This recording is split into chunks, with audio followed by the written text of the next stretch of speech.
Hello and welcome to another edition of This Week Back in the Day. And on this episode, we're going to be talking about Roy Keane's sensational return to the Boys of Green, that rhymes, on the 13th of April 2004.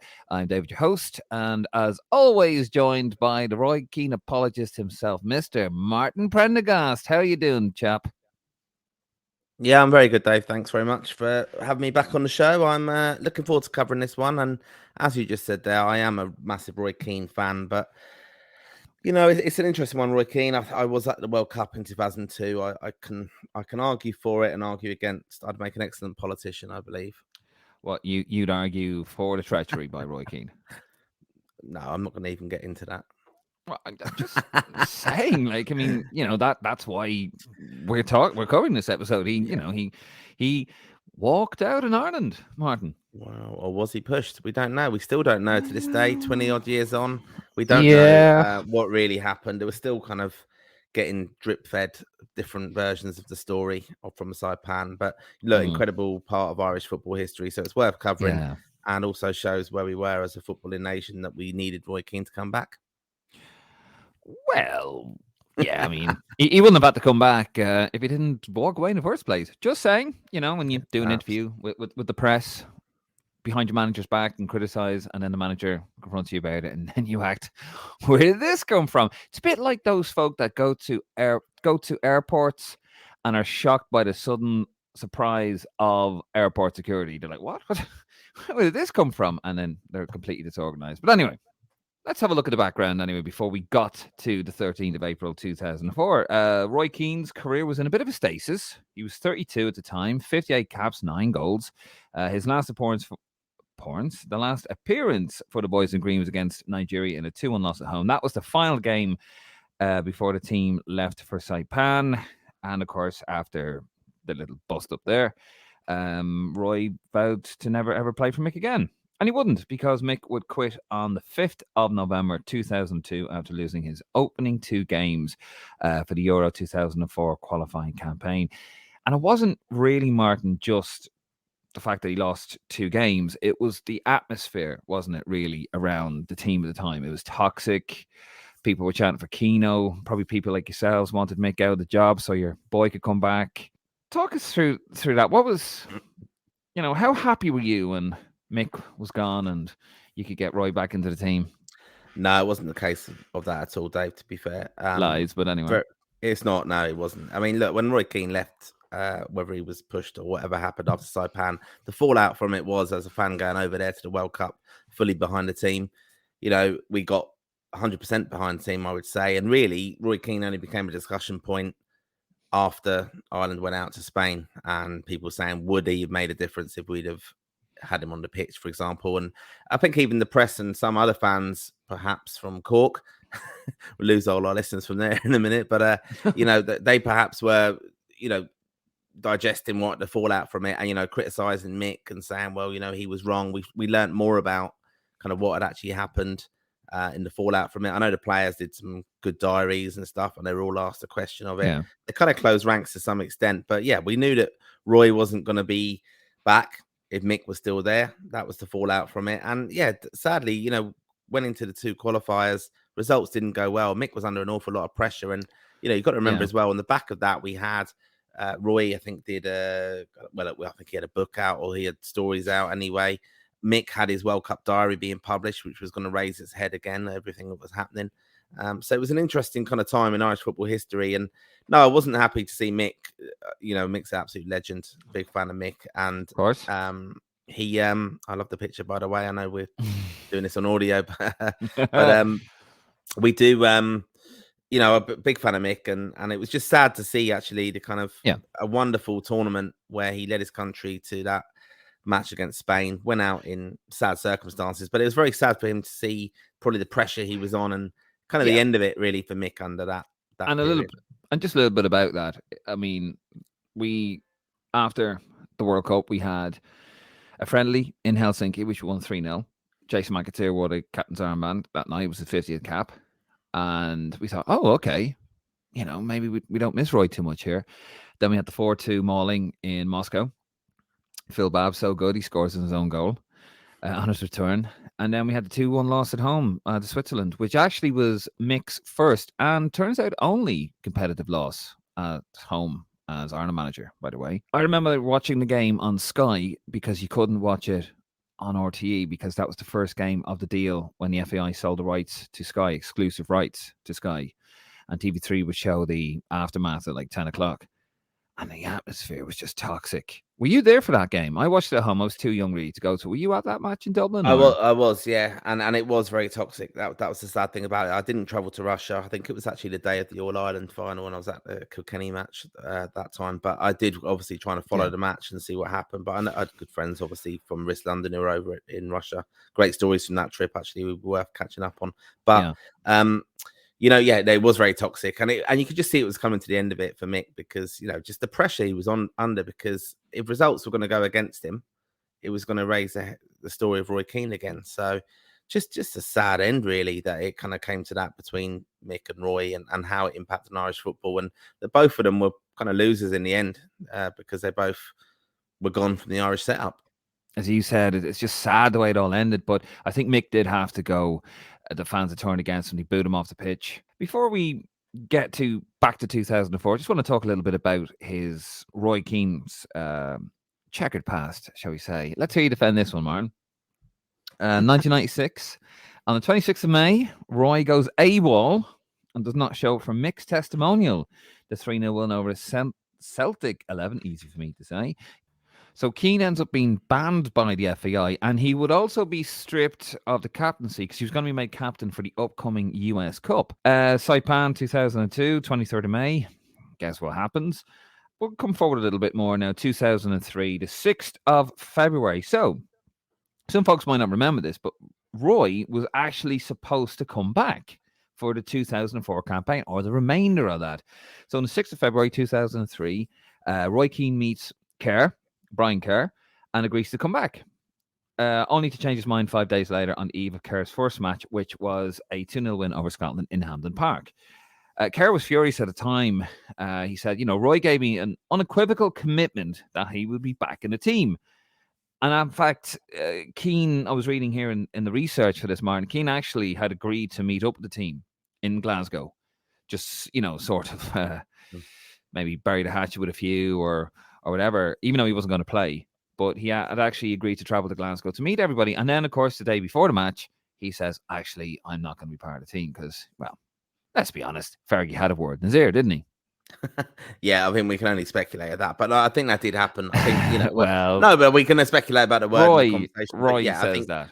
Yeah, Roy does say it later on in his book. But I think it was, this is, Roy has got a few more years left at United at this stage. And Man United at the time, Roy's very, very powerful as well, because anyone who comes into Man United and is on a big transfer or wages, Roy's automatically getting his contract renewed. So very, very powerful. He's obviously under pressure as well, though, from Ferguson, because Roy thinks that they should be competing to win major trophies. Yeah. And he's actually calling out Ferguson for poor transfers or different choices he's making. So it's a strange relationship. I think on the background of this is how he's actually working with Alex Ferguson, and Ferguson is wanting his best player to be available for Man United. So there's a big kind of pull between Ireland and Man United at the time. Yeah, I mean, Ferguson obviously hates international football, especially when Ireland is concerned. This was a really bad time, wasn't it, for United? I think Arsenal had won, or they would go on to win the league in 03, 04. And I think this is sort of like the barren years, wasn't it, for United until like the late 2000s. It was sort of like Chelsea taking over a little bit. So, yeah, I get that from Fergie's point of view, but yeah, still, he just seems to, the timing of everything, though, isn't it? I mean, the day before they're due to play, and it completely takes the moment away from Brian Kerr. Biggest moment of his life. He's going to be the senior manager for the first time debut game. He's made it. This is the top of the pyramid for Brian Kerr. Day before, press release from Roy Keane, and he kind of just takes the whole moment from him. Yeah, I think that's not right at all that he did that, no. Especially after the conversation. A lot of this wasn't massively public at the time, some of the intricate details of it. But, to do that, I think was was completely out of order. Yeah. But I think this is, again, Roy Keane. He does things of his own terms, doesn't he? And he's not really going to care the consequences of it. And, I think there's just so much speculation of how everyone was being asked, oh, are you happy with Roy coming back or not? And, with Irish fans, who'd said in 2002, if he ever plays for Ireland again, I won't go and watch them. Or, it was a case of mixed days and Roy's not there, I'm not going to watch them. So he had all that going on in the background as well. So interesting. And interesting, actually, that Roy uses his agent an awful lot to kind of, Michael Kennedy. Michael Kennedy, to kind of get his views across and do these press releases, because he wasn't actually an agent, was he? He was just a solicitor, basically. So anyway, Kerr has to soldier on without would be his best player, let's be honest. And unfortunately would fall short on the last day, losing 2-0 in Basel to Switzerland. And that was it. No Euro 2004. Very bad start in the group. Kerr, well, it was a mixture of Kerr steadying the ship and also Russia being in an absolute state, because I think they changed the manager. And yeah, got us to the last day, but just couldn't get us through there. So next up would be the 2006 World Cup qualifiers. And of course, Ireland were drawn with France, Switzerland, Cyprus, Faroe Islands, and Israel. Lovely, lovely Israel. Kerr probably thought, oh, don't fancy that. So let me see if I can try Roy Keane again. Well, we'll fast forward to 9th of April. Brian Kerr meets with Roy Keane in secrecy, and Keane agrees to come back. One of the stipulations, though, for Keane and his return was that he'd have to travel for friendlies, even if he did not play in them. He would not be granted any special favours, unlike he had under Mick, which people do forget that Mick had to make so many concessions to have Roy back in the team. And people do forget that, because obviously Roy did not like Mick, didn't respect him. But he made so many concessions for him. Then on the 13th of April, Roy Keane's agent, Michael Kennedy, announces that and this is a quote, that his client had agreed to make himself available for selection for international games in the future. That was it. No razzmatazz there, straight to the point, typical Michael Kennedy. And then the FAI would confirm that, it's with immediate effect. It's not just in autumn when the qualifiers start for the 2006 World Cup. It was an attractive group that, Israel were going to be a horrible team to play against, as we found out. But Faroe Islands, it was a brilliant trip, as I think I've said in the podcast before. But you're going to beat them. Switzerland were going to be a challenge again. But France, as fans, we were looking forward to going to that one. And when the speculation again was that, look, it might happen now. Roy might come back. Kerr's going to have a word again. We were, most Ireland fans, I think, before it and stuff. It would have been a good challenge for him. I mean, you've got to remember France in the back of, 2002 World Cup. They were in a bit of a bad place after that as well. They had a terrible World Cup, obviously losing to Senegal, but a very good side, and they had world-class players. And Roy, he's running out of time now, isn't he? He's 32. He wants to test himself against the best players in the world in the Champions League, which he's getting with Man United, but also internationally. And I think he probably thought he had one World Cup left in him. And look, can he do it? And probably wanted a little bit of redemption with the Irish public as well. And I think also the important thing on this whole story is, I think Roy is doing this in a sense to be quite clever. I think he's very calculated as an individual. I think he's very good how he manages, his media career now. But, he probably wanted to endear himself back into favour with the Irish public to kind of protect, kind of reputationally, football-wise, as a player, but also thinking about, well, I want to make friends now in a sense and be forgiven, because I want to be involved in this setup in future, as it turned out to be. Yeah, I mean, how did you feel about the whole thing? Did you want... Fucking stupid question, really, isn't it? By any chance, did you want Roy Keane back, Martin? I did, yeah. I did. I thought There's Roy Keane was like, but Roy Keane's an incredible player and stuff. And I think it was going to always... I always thought of Roy as an absolute leader and an absolutely brilliant player. And I thought for us to qualify and lead the team, it's an interesting one, really, thinking about, I think we spoke on the podcast in the past about, this was going to be Damien Duff and Robbie Keane going into the peak years of their career on the back of a World Cup. And they're obviously hoping that we're going to qualify for future tournaments. And I know that wasn't really the case with them until very latterly in their careers. But with Roy coming back, there's more chance of that happening than not. And I think, it's interesting to see even the kind of responses, or I suppose when posed the question of like Matt Holland going to be competing for positions with him, seemed to kind of welcome him back in. And he was actually always viewed as quite scathing of Roy.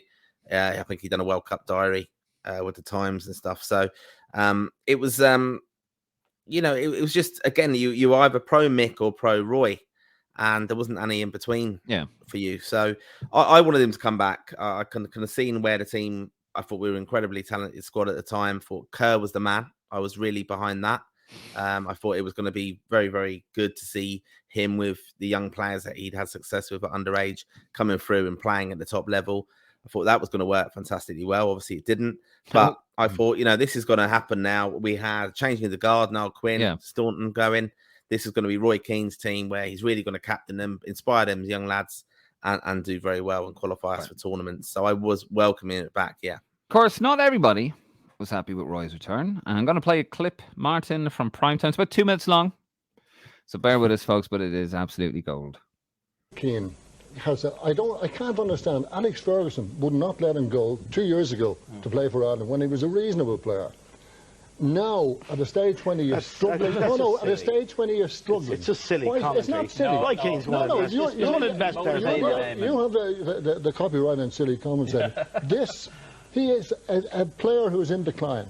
What can he contribute? We're all in decline. No, he is in rapid decline. I accept that Roy Keane still has a huge amount to offer Irish soccer, and certainly the French and the Swiss will dread this news today. That's the power and the passion of Roy Keane. And isn't that what it's all about? That's what it's all about. But Miriam, if we have a situation where he can, pull the strings with Brian Kerr, and we have what do we have another Saipan? This is a very dangerous situation, and I think that it's so serious. The reputation of Irish soccer, the best fans in the world, the reputation of our country. I think that this should be a referendum issue. It should be put to the people. Hold on a minute. Okay, Peter. There's a valid point to be made here. It's no coincidence that when Roy Keane went out of the team, players like Robbie Keane and Damien Duff blossomed. But Damien Duff wants them back. Well, people are saying things. Very few people are putting their heads above the parapet at the moment. The fact of the matter is that it was only when Keane was gone that Robbie Keane and Damien Duff and the real blossomed. What will the effect be if Keane comes back? Will he again inhibit him? It's dangerous. I'd just say that Robbie Keane and Damien Duff were always going to be outstanding international players.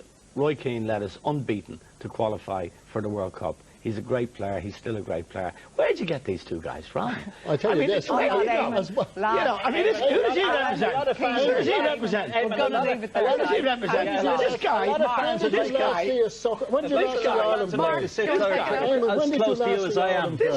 Guys, we've got to leave it there. Jack Charles' biographer. A lot of people would like to sit as close to me as I, to Eamon Dunphy as I am. Very much. Okay, thanks a lot.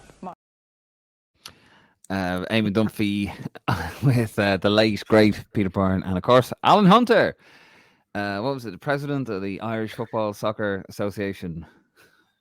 Yeah, it was the Irish Football Soccer Supporters Association. Jesus, yeah. I mean, look, that was comedy gold. That was comedy gold. And it just shows that them two lads were. I mean, look, Amo does come out with some brilliant one-liners and funny quips sometimes. But, on this, I think he's spot on. The other lads are just absolutely clueless. And, going on about, Robbie Keane and Duff stepping out of his shadow or whatever it was and blossoming.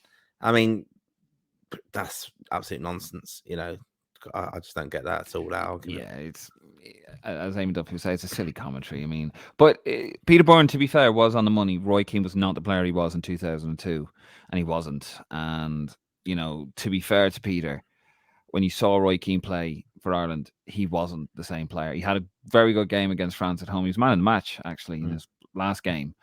But I remember re-watching a lot of those Kerr matches, which were brutal to watch.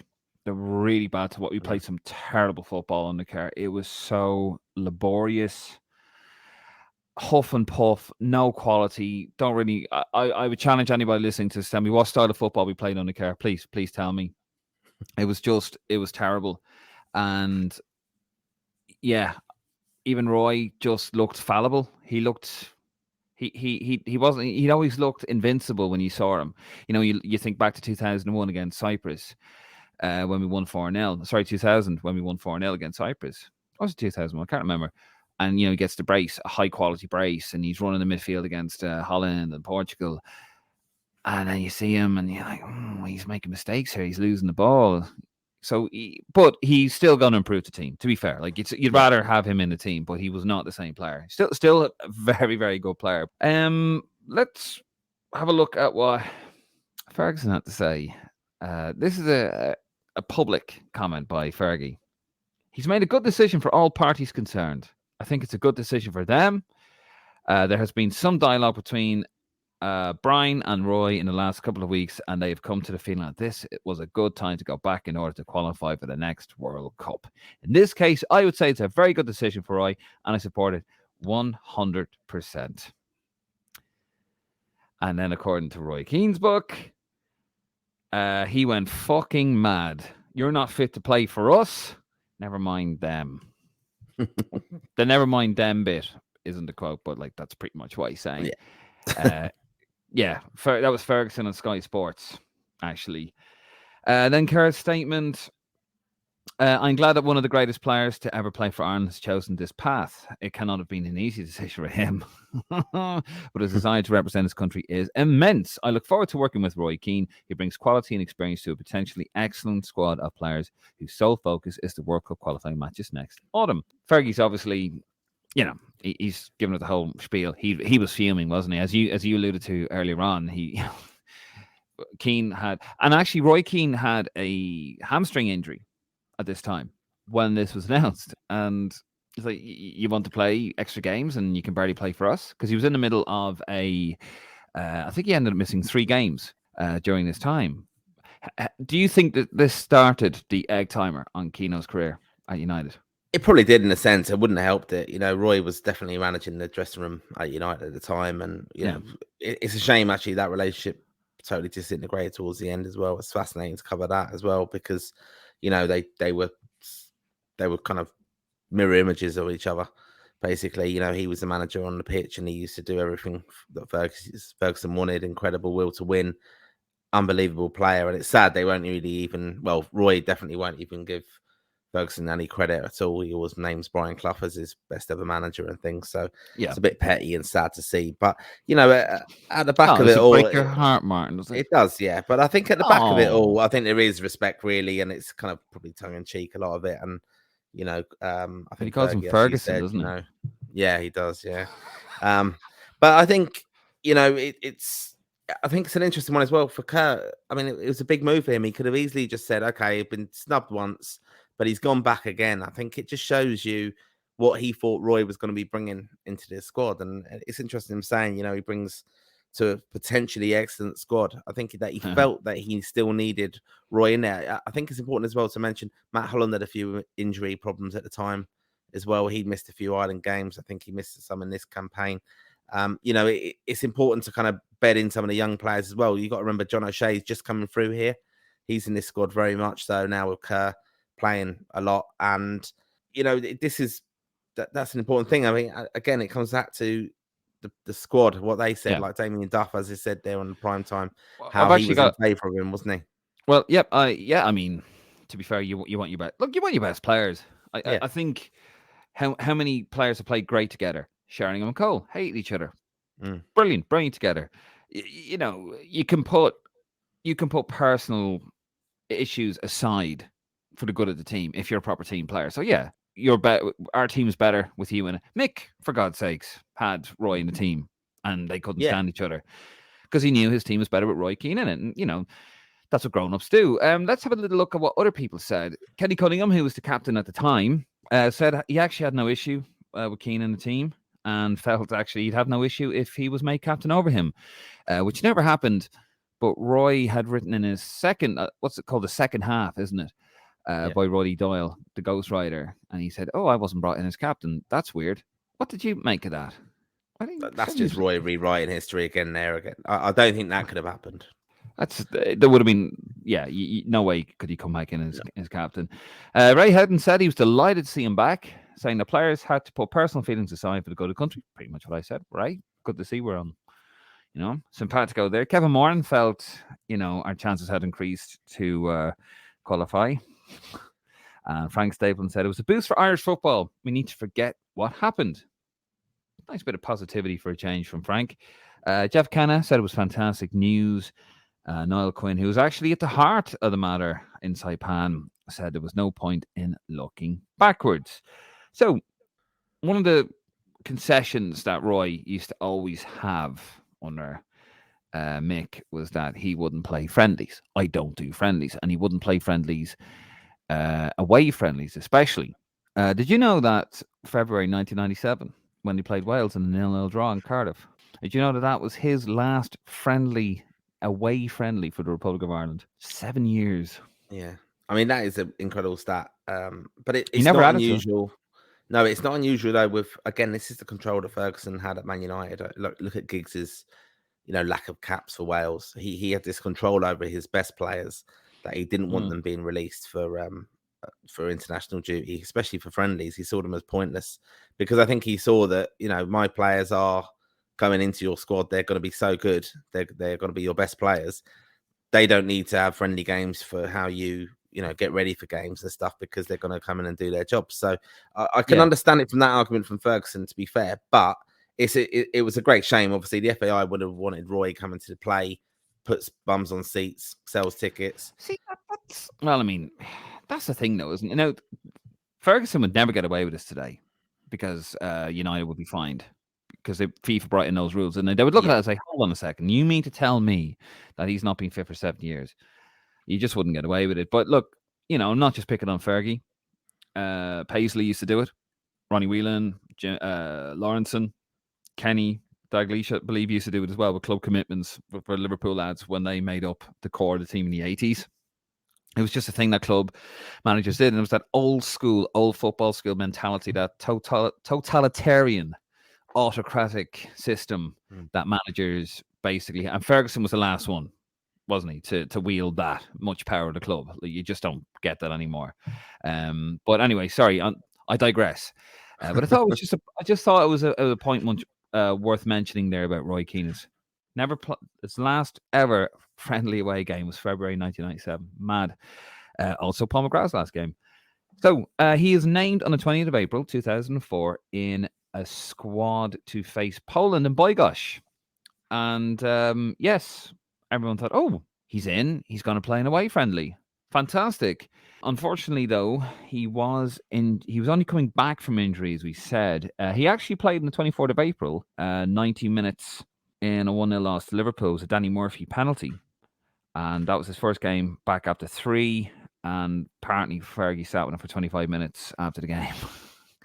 They had stern words. Do you remember that match? Do you know that match was actually a 3:00 kickoff? And it wasn't shown on Sky Sports. Yeah, I do remember that, yeah. I do remember that game, yeah. That's how shit both teams were at the time. I think United finished third that season. Liverpool were probably well down the table. Yeah, it wasn't shown on telly. He's going to Bydgoszcz apparently, and he's quite eager to go. But then on the 26th of April, he pulls up in training in Dublin. But he still wants to travel. But he doesn't. He ends up going back to Manchester. Now, a lot of eyebrows were raised at this time, but apparently Roy, let's be honest, he was never going to play. But he went, my opinion is that he went to Dublin to meet the lads, have a little kick around with them, and then go back to Manchester. He was never going to go to Poland. That, just to reacquaint himself after Saipan. That's what I believe happened there on the 26th of April. What say you? Yeah, I think so as well. I think, he would have been incredible pressure. If he wanted to travel, he would have done so. But I think United would have said, look, get back to Manchester. This is kind of silly, basically. What are you traveling over there for? I mean, who you endear yourself to? It's not really going to happen, is it? And, I think whatever way we think of it as well, international managers and Ferguson's control over his players, you've got to remember that, that all these little deals are brokered between the international manager and the clubs, because when they want them, they will push to have them released. And he's probably working as well, as I said, with John O'Shea, trying to get him released as well, because all right, different kind of spectrums of their careers, but he's trying to get in the Ireland squad, play a bit, and Kerr is going to know that he's going to be important in time as well. But with Roy Keane, he wants him there. It's all part of the kind of coming together, isn't it, being part of the squad again. And Roy's got to kind of make the right noises, but it didn't obviously come to fruition in this particular instance. No, I mean, to be fair, like, and reading around this time, a lot of them are saying, look, it looks bad, but it does look like, to be fair to Keane, it does look like he was actually going out of his way to, something that you'd never seen before with Roy when it came to Ireland. He was always very flippant, and just before we wrap this episode up, because we're coming to the end of it now, but you can understand why, though, can't you, when you read some of the stats, 7 years without playing an away friendly, this kind of thing, and, going to play, then he's not going to play. You can understand, though, why a lot of people have mixed feelings about Roy Keane and Ireland. It's understandable, isn't it? Yeah, it is without doubt. And obviously, that the fallout from Saipan is so relevant to this and his relationship with Mick McCarthy. And also that, But even before then, 96. Yeah, but one of the things, but I think the thing was that Mick kind of probably let this kind of secret deal that he had with Roy kind of be revealed, basically. You pick and play, because he was accused of feigning injury for the Iran playoff that qualified for the World Cup. So, it's like you pick and play, when you pick and choose when you want to play for Ireland and stuff. So that's all come out. And if you're a player and you're, all right, Roy Keane, unbelievable, he's the best player in the squad. But if you're competing and you want, to squad harmony and things, I don't know, are you going to indulge that much, especially when he's coming to the end of his career and you're trying to get into the team? That deal was still there. So it's going to piss people off, isn't it? So I think it's quite relevant to what we're chatting about. And, I know it didn't really work out, but, for Brian Kerr, I think it was a big coup getting him back in there, because he could have walked away after the first kind of refusal. Yeah. And I think it did probably help them that he came in. And it was obviously an interesting time. It's all like, that's why we do the podcast, isn't it? It's amazing what we find out about Irish football. And you just think, look, we're looking on now, a good few years on, and it's just a crazy situation, isn't it, that we're chatting about, that these things ever happened, really. Absolutely, and that's why I love doing these podcasts, because when you do the research, that's the fun. You find these little nuggets of information. Anyway, thank you, Martin. Thank you at home for listening. Please don't forget to subscribe to our YouTube channel. Also, you can follow us on Instagram, Twitter, Facebook, and you can go to our website, thegreenmachinepodcast.com, thegreenmachinepodcast.com. You can check out a lovely bit of merchandise over there, including a lovely shirt and a few badges. Also, you can listen to other episodes in the series This Week Back in the Day. This is an ongoing series, and we are going to catch you on the next one. Thank you very much. God bless.